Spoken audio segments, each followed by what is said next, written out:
ನಮಸ್ಕಾರ. ಇವತ್ತಿನ ವಿಡಿಯೋದಲ್ಲಿ ವಿಕ್ರ ಗೋಕಾಕ್ ಅವರ ಸಂಕ್ಷಿಪ್ತ ಪರಿಚಯ ಮಾಡಿಕೊಳ್ಳೋಣ. ಹಾಗೆ ಈ ವಿಡಿಯೋ ಇಷ್ಟ ಆಗಿದ್ದರೆ ದಯವಿಟ್ಟು ಲೈಕ್ ಮಾಡಿ, ಶೇರ್ ಮಾಡಿ ಮತ್ತು ಸಬ್ಸ್ಕ್ರೈಬ್ ಮಾಡ್ಕೊಂಡು ವಿಡಿಯೋ ನೋಡಿ. ವಿಕ್ರ ಗೋಕಾಕ್ ಅವರು 1909ರಿಂದ 1992 ಭಾರತ ಸಿಂಧು ರಶ್ಮಿ ಇವರ ಈ ಕೃತಿಗೆ ಜ್ಞಾನಪೀಠ ಪ್ರಶಸ್ತಿ ದೊರಕಿದೆ. ಇವರಿಗೆ ಅರ್ಪಿಸಿದ ಅಭಿನಂದನಾ ಗ್ರಂಥ ವಿನಾಯಕ ವಾಂಗ್ಮಯ.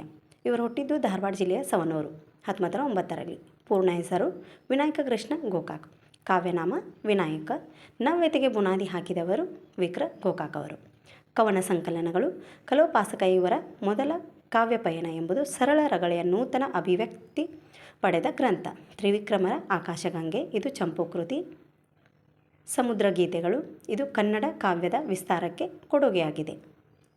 ಅಭ್ಯುದಯ, ವಿನಾಯಕರ ಸುನೀತಗಳು, ನವ್ಯ ಕಥೆಗಳು, ಉಗಮ ಚೇತನ, ಬಾಳ ದೇಗುಲದಲ್ಲಿ ದ್ಯಾವ ಪೃಥ್ವಿ, ಊರ್ಣನಾಭ, ಕಾಶ್ಮೀರ, ಇಂದಲ್ಲ ನಾಳೆ, ಚಂಪು ಕಾವ್ಯ ಇದು, ಭಾರತ ಸಿಂಧು ರಶ್ಮಿ, ಮಹಾಕಾವ್ಯ, ಹಿಗ್ಗು, ನವ್ಯ ಕಥೆಗಳು, ಹೊಸ ಛಂದೋ ಮಾರ್ಗಗಳು, ತ್ರಿವಿಕ್ರಮರ ಆಕಾಶಗಂಗೆ, ಇಂದಲ್ಲ ನಾಳೆ, ತ್ರಿಶಂಕುವಿನ ಪ್ರಜ್ಞಾಪ್ರಭಾತ, ಭಾವರಾಗ, ಸಿಮ್ಲಾ ಸಿಂಗನಿ, ಭಾಗವತ, ಕೊನೆಯ ದಿನ, ಸೆಳೆವು ಇವಿಷ್ಟು ಪ್ರಮುಖ ಕವನ ಸಂಕಲನಗಳು. ಈಗ ನಾಟಕಗಳು. ಜನನಾಯಕ, ಯುಗಾಂತರ, ವಿಮರ್ಶಕ, ವೈದ್ಯ, ಮುನಿತಮಾರಿ, ಶ್ರೀಮಂತ ಮುಂತಾದವು. ಇವರ ಪ್ರವಾಸ ಕಥನಗಳು ಸಮುದ್ರದಾಚೆಯಿಂದ, ಸಮುದ್ರದೀಚೆಯಿಂದ ಹಾಗೂ ಪಯಣಿಗ. ವಿಮರ್ಶನಾ ಗ್ರಂಥಗಳು ಸಾಹಿತ್ಯದಲ್ಲಿ ಪ್ರಗತಿ, ನವ್ಯತೆಗೆ ಹಾಗೂ ಕಾವ್ಯ ಜೀವನ, ವಿಶ್ವ ಮಾನವ ದೃಷ್ಟಿಯಲ್ಲಿ ಕವನಗಳನ್ನು, ಸಂಕೀರ್ಣತೆಗೆ ಕವಿಕಾವ್ಯ ಮಹೋನ್ನತಿ, ಸೌಂದರ್ಯ ಮೀಮಾಂಸೆ, ಇಂದಿನ ಕನ್ನಡ ಕಾವ್ಯದ ಗೊತ್ತು ಗುರಿಗಳು, ಬೇಂದ್ರೆಯವರ ಕಾವ್ಯಗುಣ ಹಾಗೂ ಪ್ರಯೋಗಶೀಲತೆ. ಕಾದಂಬರಿಗಳು ಇಜ್ಜೋಡು, ಸಮರಸವೇ ಜೀವನ, ಭಾಗ 1, 2 ಮತ್ತು 3, ಸಮುದ್ರಯಾನ. ಇವರ ಪ್ರಬಂಧಗಳು ಚೆಲುವಿನ ನಿಲುವು, ಜೀವನ ಪಾಠಗಳು, ಅನುವಾದ, ನೂತನ ಯುಗದ ಪ್ರವಾದಿ, ಇಂಗ್ಲಿಷ್ನ ಕಾದಂಬರಿ ಇದು, ಸಂಪಾದನೆ, ವಿಮರ್ಶಾ ತತ್ವಗಳು ಮತ್ತು ಪ್ರಾಯೋಗಿಕ ವಿಮರ್ಶೆ. ಇತರೆ ಅಪರ್ಣಾದೃಷ್ಟಿ, ಇಂದಿನ ಕರ್ನಾಟಕ, ಸಪ್ತ ಸಿಂಧು ದರ್ಶನ, ಸಪ್ತರಶ್ಮಿ, ಋಗ್ವೇದದಲ್ಲಿ ಕ್ರಾಂತದೃಷ್ಟಿ, ಇಂಗ್ಲಿಷ್ನಲ್ಲಿ the song of life, in life temple. ಕವನ ಸಂಕಲನಗಳು ಪ್ರಾಫಿಟ್ ಆಫ್ ನ್ಯೂ ಇಂಡಿಯಾ ಇದು ಕಾದಂಬರಿ. ಪ್ರಶಸ್ತಿಗಳು. ಭಾರತ ಸಿಂಧು ರಶ್ಮಿಗೆ 1990ರಲ್ಲಿ ಜ್ಞಾನಪೀಠ ಪ್ರಶಸ್ತಿ ದೊರಕಿದೆ. ಪ್ರಾಚೀನ ಭಾರತದ ಕಥೆಯ ವಸ್ತುಗಳುಳ್ಳ ಮಹಾಕಾವ್ಯವಿದು. 1960ರಲ್ಲಿ ದ್ಯಾವ ಪೃಥ್ವಿ ಕಾವ್ಯಕ್ಕೆ ಕೇಂದ್ರ ಸಾಹಿತ್ಯ ಅಕಾಡೆಮಿ ದೊರೆತಿದೆ.